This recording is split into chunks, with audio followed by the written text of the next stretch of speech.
Uma boa noite, que a paz de Jesus esteja com todos nós. O tema de hoje é o encerramento do capítulo 5º, o capítulo 4 do Evangelho segundo o Espiritismo, item 26, necessidade da encarnação, que é um subtema. E faz parte do tema do capítulo, cujo tema é: ninguém poderá ver ao reino de Deus se não nascer de novo. Então, o próprio Jesus afirmou para nós que havia necessidade de a gente renascer. E outras oportunidades para o progresso. Quando ele fala ver o reino de Deus, a gente pode entender o seguinte: é a própria construção do reino de Deus dentro de nós, ou seja, a sintonia com o Criador. O reino de Deus dentro de nós é aquela paz máxima que a gente possa encontrar com a natureza conforme as leis de Deus, quando nós estamos exatamente trabalhando, vivenciando no universo conforme as leis de Deus. Estamos criando na realidade, ou seja, criamos nesse momento o reino de Deus dentro de nós. Mas para a gente chegar a esse ponto, uma existência só era insuficiente. Por isso Jesus tinha afirmado que havia necessidade de renascer. Não é privilégio nem apenas da doutrina espírita que desenvolve esse tema. As religiões, as orientais principalmente, hinduísmo, islamismo, o próprio judaísmo, com a ideia da ressurreição, já tinha essa ideia das múltiplas existências. Agora, com a palavra reencarnação ou encarnação, assim, é da doutrina espírita, foi cunhada por Allan Kardec, durante o processo da codificação espírita. Encarnar, ou seja, adentrar na carne. Reencarnar, adentrar na carne novamente. Então, vou dizer, quando é a primeira vez, nós estamos encarnando. Quando, da segunda vez por diante, já falando que estamos reencarnando, a repetição desse ato. E aqui, na realidade, o tema é necessidade da encarnação. Não está se falando assim das reencarnações, mas sim a necessidade que o espírito tem de adentrar na carne. Porque alguém pode questionar, né? E por que Deus não criou nós como espíritos, a gente vivenciando só no mundo espiritual? Que na verdade a verdadeira morada, como afirmou Jesus, é o mundo espiritual. Por que a gente tem que adentrar na carne? E exatamente essa é a questão desenvolvida pela doutrina espírita. Porque algumas religiões que admitem as múltiplas existências não dão as devidas explicações como a doutrina espírita dá. E por que elas não dão? Porque não tinha, na época, o que ele recebia, as informações da espiritualidade, era ainda muito incipiente, mas necessária ao povo da época. Daí a gente vê as três grandes revelações, né? De Moisés, Jesus pessoalmente e a doutrina espírita como a terceira revelação. E a gente vai verificando na história que essas revelações vão trazendo novidade. Ninguém ensina uma criança cálculo integral nem derivada. Vai começar a ensinar o quê? 2 mais 2 é 4, até que um dia ele chega lá na faculdade e vai estudar essa matéria dentro da área científica. Então, Deus fornece para nós os meios, o instrumento, de acordo com o nível de conhecimento que nós vamos adquirindo. E a doutrina espírita veio na época certa e continua a espiritualidade dando as informações inerente a cada um de nós. Todos nós que temos nossos filhos, colocamos na escola, talvez, eu não sei se é de 3 anos, é 4 anos, já se pode colocar. Na minha época era 6 anos, 7 anos, para entrar na escola. Colocamos na escola, tiramos ele lá da caminha quentinha, tal, daquele aconchego do papai e da mamãe, e colocamos na escola. Muitas vezes não pode nem levar para a escola e paga o motorista, né, os carros de transporte para a escola.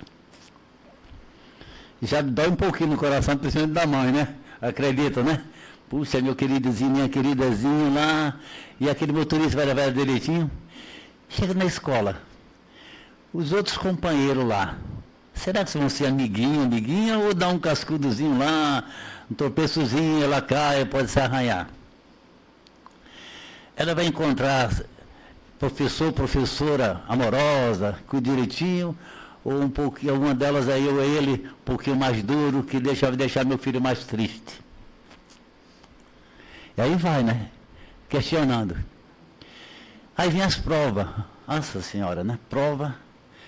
Aí o aluno se estressa, chega a chorar, fica deprimido, aquelas coisas todas, né? Mas os pais estão ali, né? Levando para a escola. Está chovendo, vamos levar para a escola.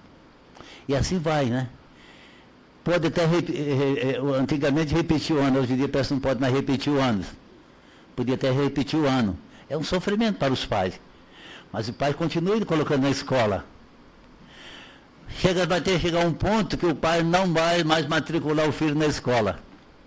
É o próprio filho que vai se matricular. Quando ele faz vestibular, já agora ele mesmo que vai fazer a matrícula da escola. Não é isso? E depois do doutorado da vida, ele também por iniciativa própria. Aí vem a grande pergunta: por que os pais fazem isso? Qual o objetivo dos pais? Não podia deixar o filhozinho dele lá quietinho lá na caminha, no conforto e tal? Por que ele faz isso? Sabendo que o filho lá na escola pode se arranhar, pode cair, pode sofrer arranhar, etc, etc. Pode. E às vezes acontece. Mas por que os pais fazem isso? Deixam os seus filhos aí passando por esses possíveis desafios, essa dificuldade. Podemos resumir na seguinte frase: para o progresso do filho. Aí depois pode dar o nome de felicidade, pode ter o nome que quiser. Mas na realidade a finalidade é o progresso. Que ele desenvolva a inteligência e no contato com os outros coleguinhas vai desenvolvendo também a parte ética e a parte moral. Não é isso que acontece? Todos os pais fazem isso. Não é por amor aos filhinhos que ele deixa lá no cobertorzinho lá, agasalhado. Não, não faz isso. Mesmo sabendo que os filhos vão passar por alguns intempéries, que a situação vai apresentar-se, mas mesmo assim ele cria coragem e matricula o filho. E, às vezes, por outra, logicamente, essas coisas que eu falei, acontece na escola, nós sabemos disso. E a gente faz isso com esse objetivo, né? Nós ainda, espíritos, nessa categoria de espírito imperfeito, com a nossa dificuldade, fazemos isso. E o nosso Pai Criador, né? E o nosso Pai Criador, que Ele é justo e misericordioso. Aí é que eu falei, a doutrina espírita explica isso, a necessidade da encarnação. Como Deus, pela misericórdia e justiça dele, criou todos nós igualmente, igual, todo mundo zerado nos conhecimentos intelectual e moral, todo mundo zerado na mesma situação. Para ele ser justo tem que ser assim. E para ele ser justo, ele tem que dar a mesma destinação para todos. Todos nós, sem exceção, um dia chegaremos a espírito puro, causando a felicidade plena. Ou seja, a construção do reino de Deus dentro de cada um de nós. Mas para que nós chegamos à perfeição, ele dá todos os meios.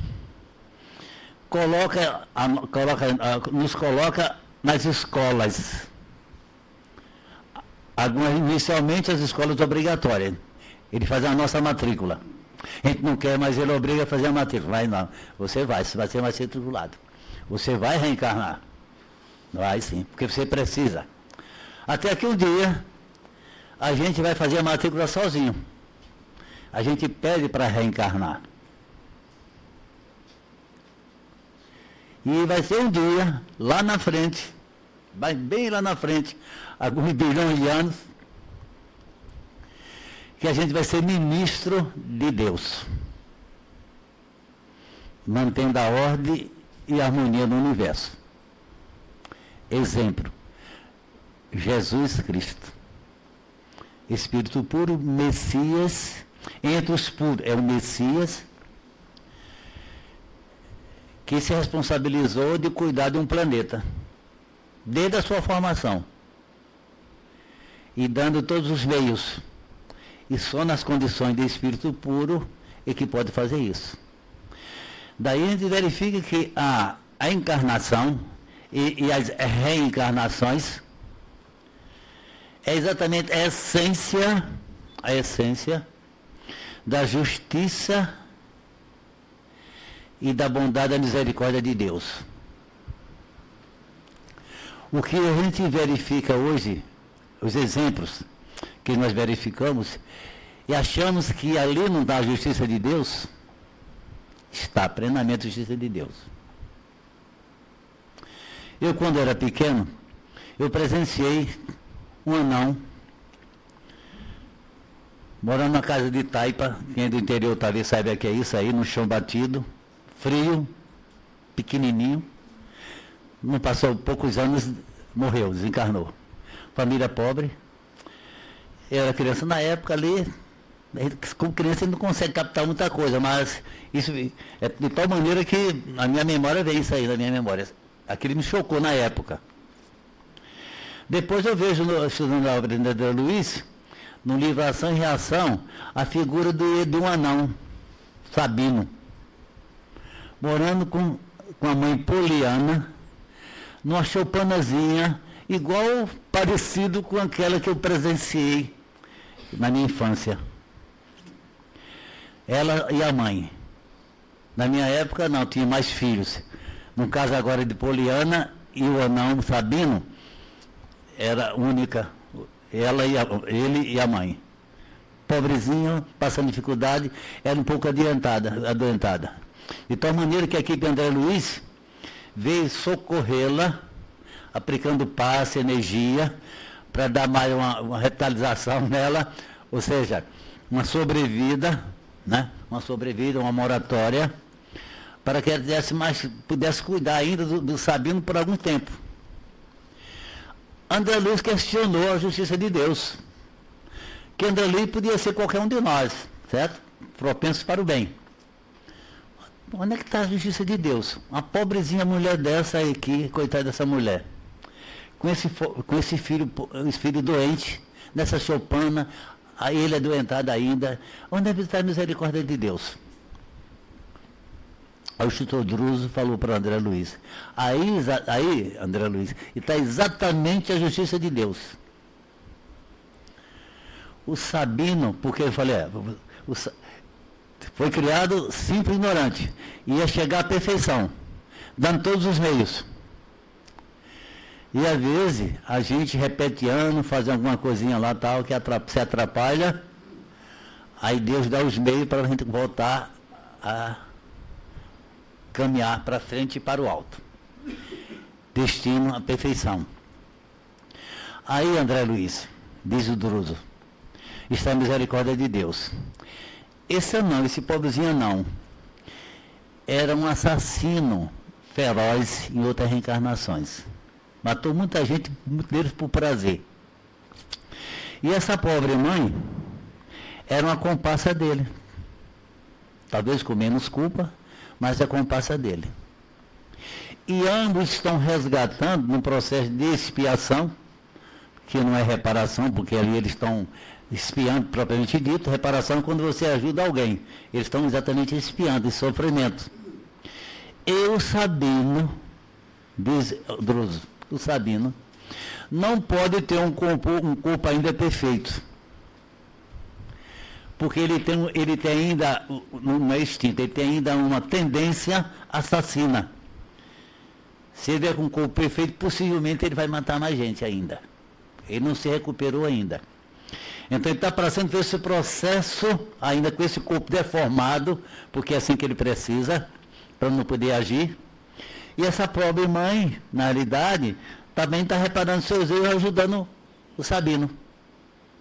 Então ali está exatamente a misericórdia de Deus, porque o Sabino e Fabiana precisam continuar progredindo. É raro cometer erros, para si e os outros também. E agora precisa reparar. E essa reparação, como o erro é muito grande e repetitivo, é preciso a expiação para a gente sofrer na pele e ao reparar esses erros, a gente poder exatamente voltar ao progresso normal. Nesse período, praticamente, ele não está progredindo, apenas está se ajustando. Talvez essa reencarnação não seja o suficiente, ele tem que ter outras reencarnações com alguma dificuldade do corpo ainda, até que um dia ele poderá, já com a melhora do seu perispírito, moldar um corpo físico perfeito e continuar. É a misericórdia de Deus. Não havia necessidade de passar pelos erros, pelos equívocos, pelos sofrimentos. Era só estudar, fazer as provas e passar de ano normal, sem nenhum aperreio, né? Como dizia nós nordestinos.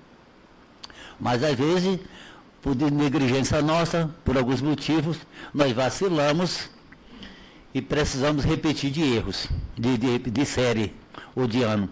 Aí é que está o sofrimento, na realidade. O sofrimento, na realidade, é uma consequência dos nossos próprios atos. Deus não criou castigo. Nós é que nos castigamos quando nos ausentamos das leis de Deus. A doutrina espírita, trazendo exatamente e desenvolvendo, explicando a necessidade da reencarnação, traz para nós uns esclarecimentos que nos deixam, na realidade, um tanto, vamos dizer assim, um pouco mais tranquilo. Que aquilo que pode estar acontecendo conosco, ou com outras pessoas da nossa sociedade, a gente vai verificar que Jesus não abandonou a nós e Deus jamais irá nos abandonar. Então, se tinha alguma coisa errada, na realidade, não é com a providência divina para conosco. É incompreensão nossa em relação à providência divina e a incompreensão nossa em relação à ação com o nosso semelhante, que nós passamos exatamente, que é uma dificuldade.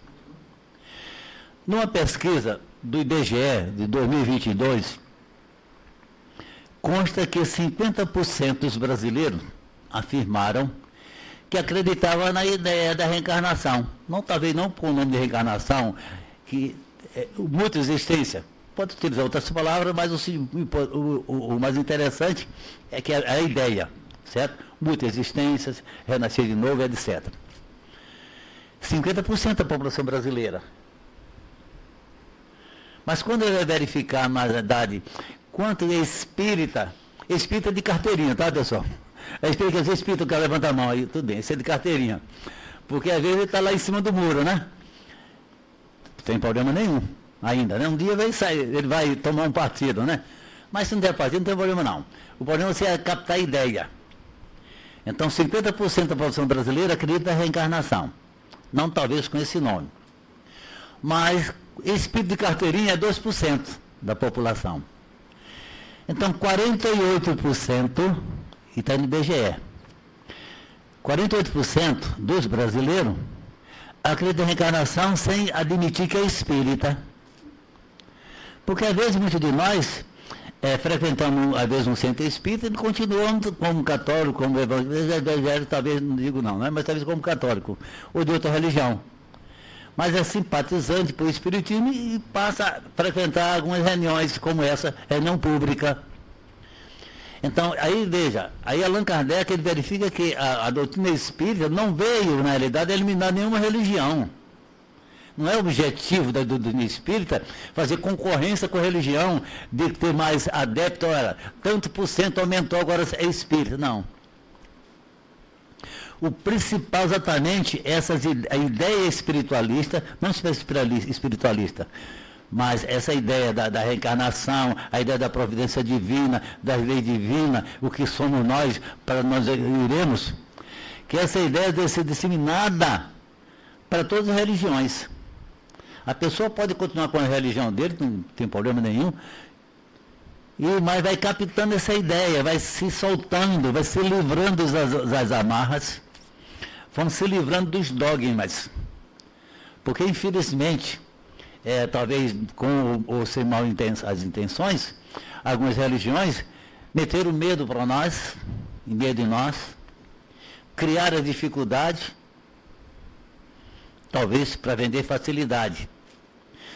O temor, colocando Deus como um senhor ainda dos exércitos do Antigo Testamento, nos castigando, criando o céu para aqueles que andaram corretamente e o inferno para aqueles que erraram.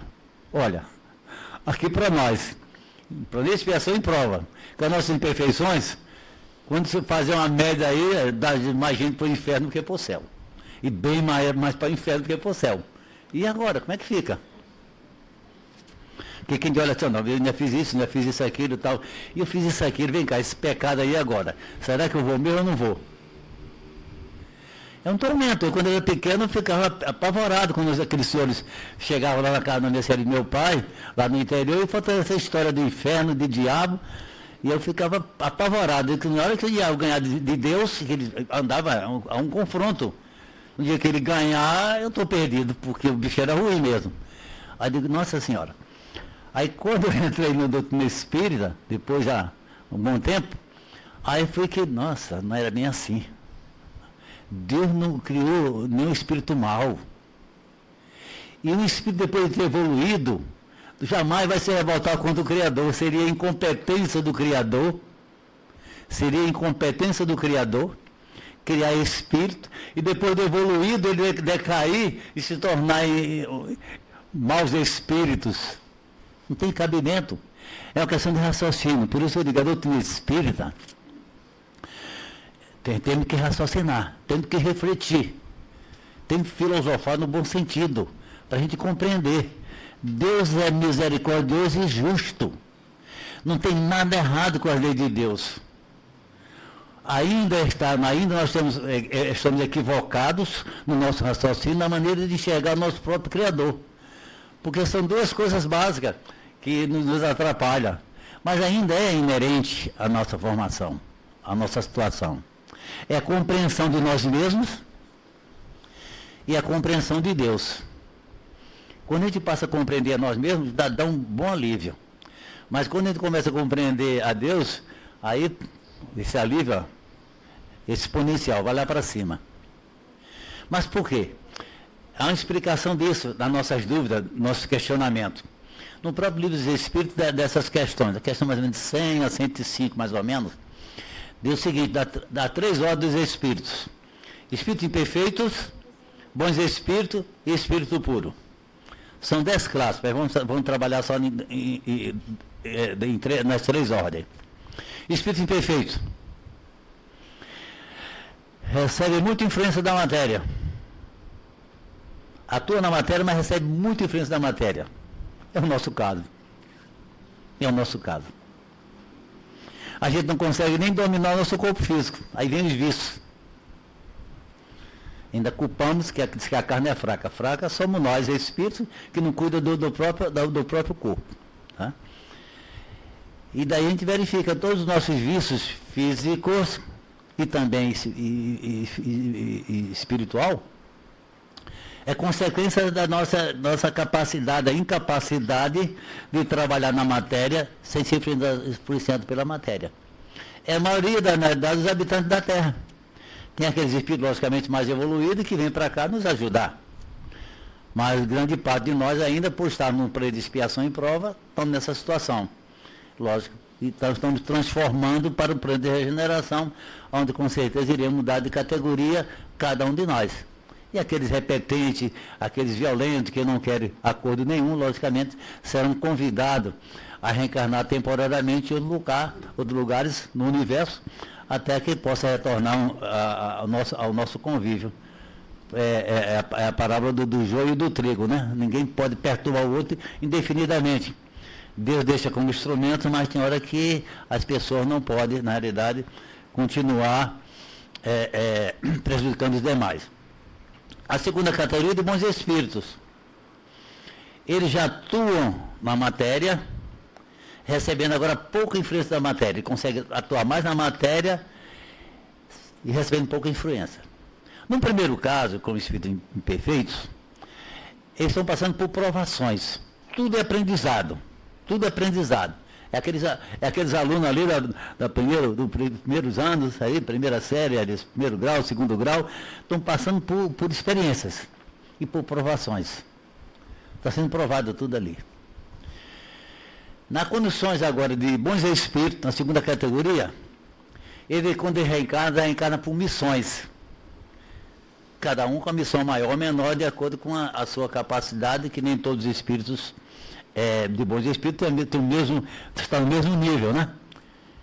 Então eles encarnam mais por missões, porque já passaram pelas provações, já aprenderam, e quando você vai fazer uma missão, exemplificar alguma coisa, é porque você já sabe. Durante o professor só vai dar aula depois que ele se forma, ou pelo menos nos últimos anos. Ele tem que aprender para depois ensinar. Então, no período de estar aprendendo, não tem como ensinar, que ele não sabe. Então, os bons espíritos já vêm nos ensinando.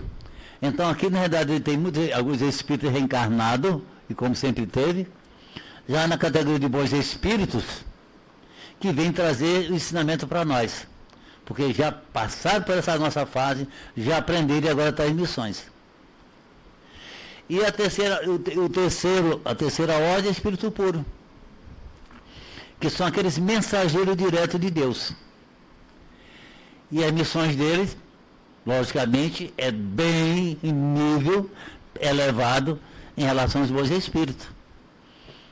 Como exemplo de Jesus repetindo, um governador espiritual de um planeta.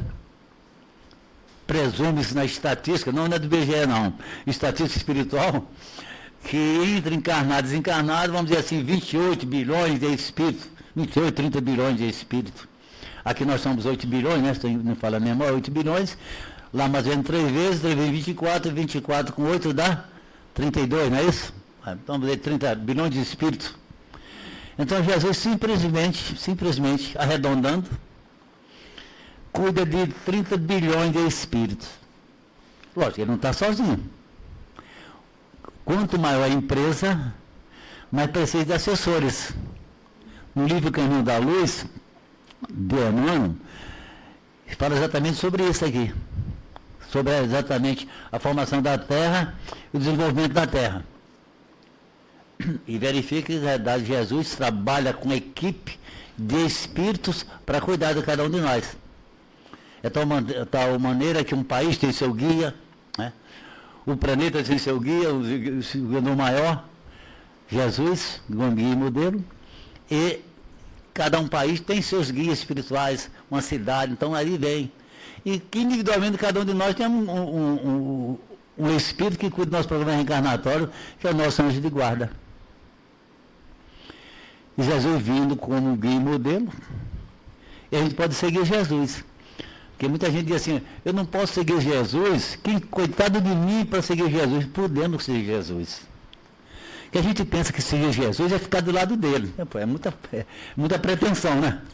Seria muita pretensão nossa a gente querer seguir Jesus do lado dele.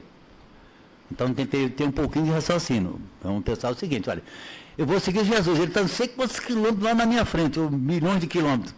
Mas eu vou seguir Jesus, ele está ali, ó, eu estou no passo dele. Seguir Jesus é isso. Ele está lá na frente como guia e modelo, e cada um de nós, de acordo com a nossa posição, está mais perto ou mais longe dele, mas está na mesma linha. Então, seguir Jesus, seguir está na mesma linha de Jesus. Aí, mas eu não faço isso que Jesus faz. Lógico que a gente não vai fazer. Às vezes falou, vocês podem fazer o que eu faço e muito mais. Mas não disse que era agora que ia fazer, não. Um dia a gente ia fazer o que Jesus faz, quando chegar na condição de espírito puro. Mas todos nós, independente do nosso grau evolutivo, podemos seguir Jesus. É só exatamente alinhar na reta que ele se encontra. E a distância, aí cada vez que a gente vai evoluindo, a gente vai se aproximando dele, aí sim. Aí pode chegar um dia que ele pode estar do lado dele, mas bem pertinho, já está visualizando ele. Essa é a nossa caminhada. E para isso Deus dá todos os meios. E esses meios são os processos reencarnatórios. Mesma destinação, quando eu falei isso, mesma oportunidade. Porque se Deus não desse a mesma oportunidade, logicamente, a gente poderia se reclamar. Ah, porque fulano é mais inteligente. Não, ele é mais inteligente porque ele desenvolveu a inteligência dele em outras reencarnações. Se ele veio aí com uma dificuldade mental, é em função também de outras reencarnações. Ele pode ser um espírito bem mais inteligente que nós, mas agora está se apresentando como um idiota. Porque o cérebro dele é que não está conseguindo exteriorizar o que o espírito é. Então, o cérebro de idiota não quer dizer que tem um espírito idiota. O cérebro, na realidade, é que não tem condições de exteriorizar o que o espírito é. Mas o espírito pode ser bem mais evoluído, mas ter feito um mal, utilizado alguns órgãos dele, principalmente a parte do nosso raciocínio, do nosso encéfalo, e ter prejudicado muita gente, talvez por esse motivo, e venha com essa expiação para resgatar os seus erros do passado. Na questão 132, Allan Kardec questiona a respeito do objetivo da reencarnação. Aí a espiritualidade responde: Deus lhe impõe a encarnação com o fim de fazê-lo chegar à perfeição. Todos nós. Aí assim, mas eu vou chegar mesmo? Vai. O problema nosso é que a gente quer agora, na encarnação, a nossa contagem de tempo é séculos, né? Dezenas, centenas, séculos, milênio. Mas o relógio de Deus está parado. Não tem contagem de tempo. Porque a gente acha difícil. 2 milhões, 3 bilhões.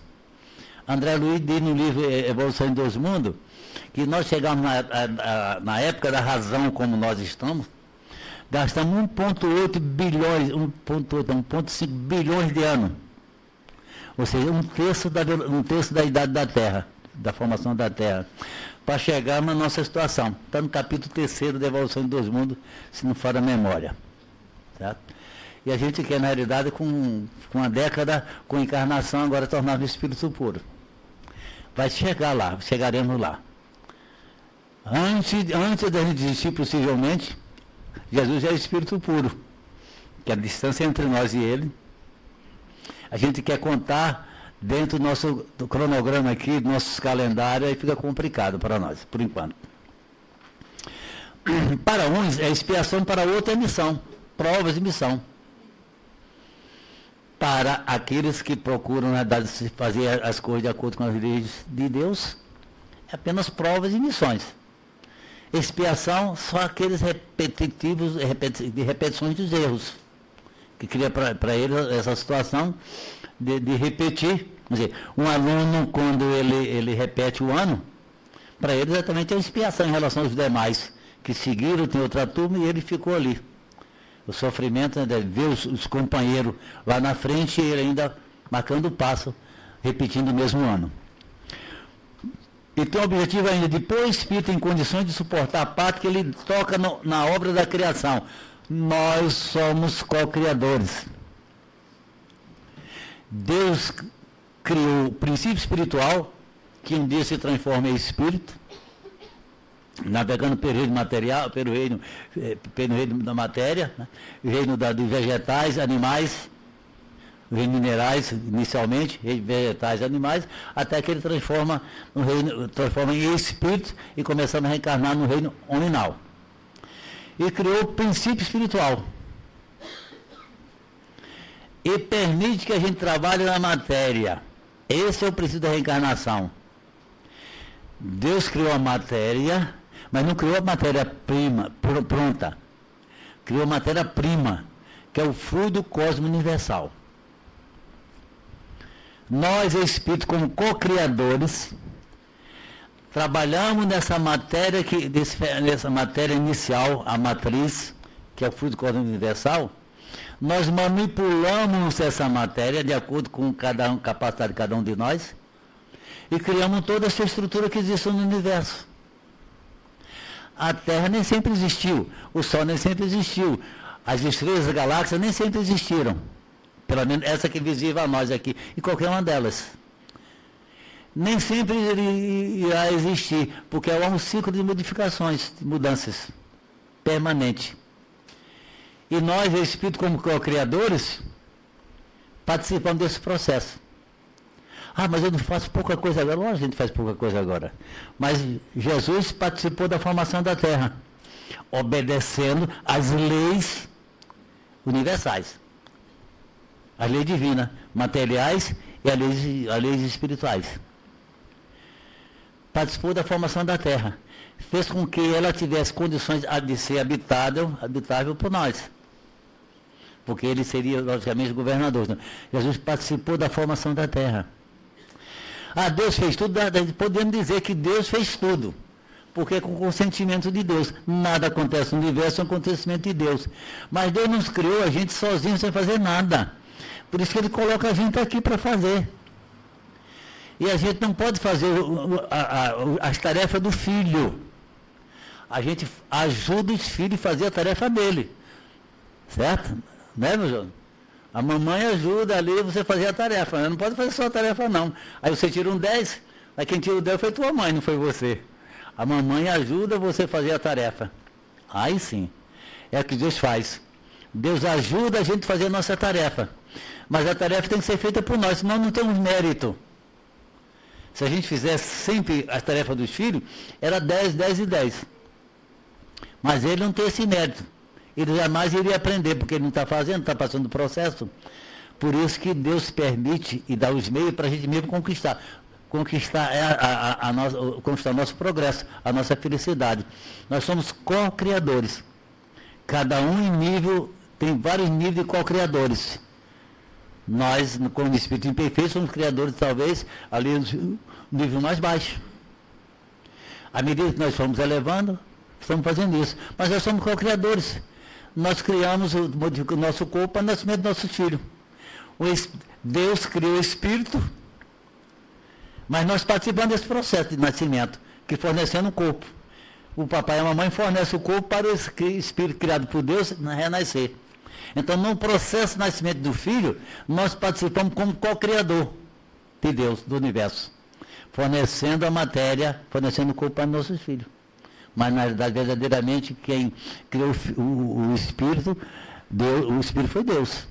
Mas Deus oferece e dá essa oportunidade. Veja, é a meritocracia que existe no universo. Como disse Jesus, cada um conforme sua obra. Então, Deus quer que, na verdade, sejamos felizes, mas com justiça e felicidade dá todos os meios. Leon Denis diz que Deus na sua sabedoria, se ocultou no mistério para nos dar o direito de descobri-lo. De uma maneira bem poética, né? Deus se ocultou no mistério para dar o direito de cada um de nós descobri-lo. Então, à medida que nós vamos evoluindo, nós vamos descobrindo Deus. Como espírito imperfeito, temos a intuição de Deus. Como bons espíritos, na segunda ordem, já compreendemos Deus. Mas só quando chegamos ao espírito puro, que seremos o mensageiro direto de Deus. Daí, repetindo pela milésima vez, eu e meu Pai somos uno, Jesus afirmou. Ou seja, a sintonia dele com o Criador é perfeita. Jesus tinha criado exatamente o reino de Deus dentro de si. E é isso que Deus espera, logicamente, cada um de nós chegamos a esse ponto. Aí no Evangelho segundo o Espiritismo, capítulo 25 e 26, tem uma mensagem de São Luís. São Luís, na época da codificação, era um mentor espiritual da Sociedade Espírita de Paris. E ele exatamente ajudava, na verdade, a tirar muitas dúvidas das comunicações que era realizada ali naquela sociedade, coordenada por Allan Kardec. No Evangelho segundo o Espiritismo, começa com... Tem poucas questões, na realidade, com poucas perguntas, né? Normalmente, esse item que começa uma pergunta, é um caso raro, né? Porque o livro dos Espíritos, sim, é só pergunta e resposta. O Evangelho, não. Mas esse caso começa com uma pergunta. É um castigo a encarnação e somente os espíritos culpados estão sujeitos a sofrê-la? Porque, por exemplo, os egípcios achavam que a pessoa podia reencarnar até num corpo de animal, como castigo. Ele tinha essa ideia. Aí, logicamente, Allan Kardec questionou. Então, o negócio de encarnação é só mesmo para quem deve, tem culpa no cartório? Então, os bois não precisam reencarnar? Aí São Luís responde: a passagem dos espíritos pela vida corporal é necessário para que ele possa cumprir, por meio de uma ação material, você trabalhando na matéria, os desígnios cuja execução dele confia. Deus confia a cada um de nós a execução das nossas tarefas. E São Luís continua: é necessário ao bem do espírito, visto que a atividade que são obrigados a exercer lhe auxilia o desenvolvimento da inteligência. Quando nós colocamos nossos filhos na escola, a gente vê, né? Se eu acompanhar, agora estou acompanhando minhas netas, eu vejo a cada ano o desenvolvimento dela, os pré-requisitos que vão adquirindo e vai desenvolvendo a sua inteligência, em contato com a matéria, enquanto ele desenvolve a inteligência nas escolas. Em contato com os coleguinhas, vai desenvolvendo o sentimento de camaradagem, fraternidade, etc, etc. Então, vai desenvolvendo os dois lados necessários para o nosso progresso. Os espíritos podem prolongar indefinidamente a necessidade das reencarnações, e é quando se torna um castigo, ou seja, uma expiação. Como diz Joana de Ângeli, a expiação, porque todo mundo tem medo de expiação, né? Lógico, também puderam, né? Porque expiação entende que é o sofrimento. E ninguém, logicamente, gosta de sofrimento. É normal, é natural, tem medo de expiação. Mas, às vezes, por compreender, a gente fez uma bobaginha qualquer e acha que na próxima reencarnação estão espiando. Também não é assim, também é exagerado, né? Aí, Joana de Ângeli diz o seguinte, olha, a expiação, na realidade, em outras palavras, na nossa linguagem, é a cabeça dura, né? Na linguagem de Joana de Ângeli, não. É aquele que é a pessoa de cabeça dura, que faz uma vez, duas vezes, três vezes, e faz, e pergunta, faço novamente. E não quer acordo. Para esse, na realidade, só expiação mesmo, que não tem jeito. Não tem acordo, você chama para conversar, chama para orientar, não tem jeito. Aí é expiação. Mas ele fez nossas bobagens qualquer, não tem. Aí vem a reparação. Para essas bobagens menores, que a gente, puxa, eu errei, eu fiz isso aí e tal, pô, se arrependeu, ótimo. Não eliminou. Mas Deus aceita o pedido de perdão e dá os meios para você vir reparar outra reencarnação. Porque eu cometi o erro agora e eu vou ter que expiar? Não, necessariamente não. Que na expiação, na realidade, você é obrigado a ser empurrado para reencarnar. Na reparação, você até solicita, você participa daquele processo reencarnatório, e sabendo que vai exatamente junto com aquelas pessoas reparar os erros que cometeu junto àqueles mesmos indivíduos. Na expiação, não, você é empurrado. É aquele que não quer acordo, não quer nem reencarnar. Não quer resolver o problema. Mas tem a lei do progresso, tem que progredir. E tem que progredir, e Deus, na realidade, dá os meios. E entre esse meio, às vezes, temporariamente, é a reencarnação. E resumindo aqui, para encerrarmos esse nosso monólogo, vamos repetir uma frase que está no túmulo de Allan Kardec, na França. Nascer, morrer, renascer ainda e progredir sempre. Tal é a lei. Então, a reencarnação é necessária, porque uma só não seria suficiente para a gente pegar os doutorados da vida. Precisamos, na realidade, muito chão, muita experiência. E cada dia é uma experiência. Boa ou ruim. Das experiências ruins também nós tiramos grandes lições, não é só das boas, não. Que a paz do Mestre Jesus continue desenvolvendo hoje e sempre.